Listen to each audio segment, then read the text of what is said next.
ముందుగా మనం అయితే పన్నీర్ పీస్లను అయితే కట్ చేసుకొని పెట్టుకోవాలి. అలాగనే టమాటా పీస్లను కూడా కట్ చేసుకొని పెట్టుకోవాలి. ఇప్పుడు ఆనియన్స్ని కట్ చేసుకొని పెట్టుకోవాలండి. ఇప్పుడు కట్ చేసుకోండి. ఆనియన్ కట్ చేసి పెట్టుకున్నాక మెంతిని కూడా ఫ్రెష్ చేసుకోండి. అలానే కొత్తిమీర కూడా, పుదీనాను కూడా కడుక్కోండి.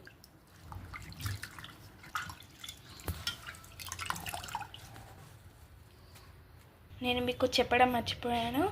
ఏ కంపెనీ పన్నీర్ తీసుకోవాలి అనుకుంటే ప్రియా కంపెనీ పన్నీర్ అయితే తీసుకోండి.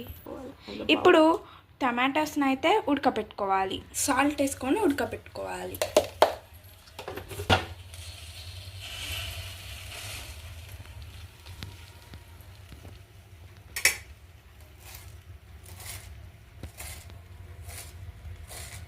కడాయిలో డీప్ ఫ్రైకి సరిపోయే ఆయిల్ని అయితే తీసుకోండి. ఆయిల్ హీట్ అయ్యాక పన్నీర్ పీసెస్ అయితే వేసుకోండి. ఇప్పుడైతే పన్నీర్ పీసెస్ని అయితే వేసుకుందాం.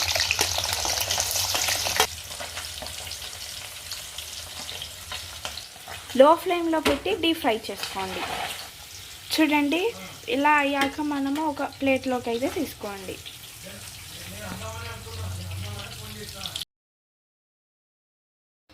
ఆనియన్స్ టమాటోని మిక్సీ పట్టుకోవాలి. తీసుకొని ఇందులో వేయించుకున్న పన్నీర్ ముక్కలు, ఆనియన్స్ గ్రేవీ, మిక్సీ పట్టుకున్న ఆనియన్, ఇందులో అల్లం పేస్ట్ వేసుకోవాలి. సరిపడా అల్లం, పసుపు, ఉప్పు, కారం, ధనియా పౌడర్, 2 స్పూన్ల పెరుగు. ఇప్పుడు కలుపుకోవాలి. ఇలా మ్యాగ్నేట్ చేసిన గ్రేవీని 1 అవర్ పాటు పక్కకు పెట్టాలి. మళ్ళీ స్టవ్ ఆన్ చేసుకోవాలి. లో ఫ్లేమ్లో పెట్టుకోవాలి. ఇప్పుడు మొదట తీసుకున్న గ్రేవీని, జీలకర్ర, చేసుకున్న పచ్చిమిర్చి, కట్ చేసుకున్న కొత్తిమీర వేసి వేగనియాలి. కారం వేసుకొని వేపుకోవాలి. ఇప్పుడు ఈ మ్యాగ్నేట్ చేసుకున్న గ్రేవీని వేసుకోవాలి.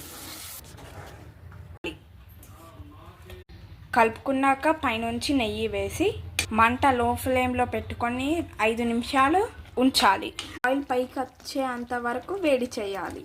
అంతే, పైనుంచి కొత్తిమీర వేసుకుంటే ఎంతో రుచికరమైన పన్నీర్ కర్రీ రెడీ అయిపోయింది.